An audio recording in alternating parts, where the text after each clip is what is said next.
Сәл аялдап, тағзым етпей бұл алаңнан өтпеңдер.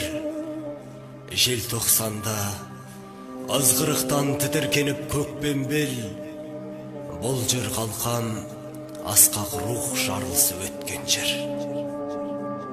Қайта оянған ұлт намысы қызыл қанға бөккен жүр.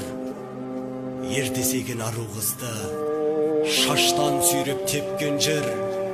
Жатты мұнда естен танып, күзге айналған көктемдер. Дүниені дүр сілкінткен жас толқынның саналы, даңқын ешкім бірге алмас. Оны деске салады желтоқсанның басалаңы, қайсар рух алаңы.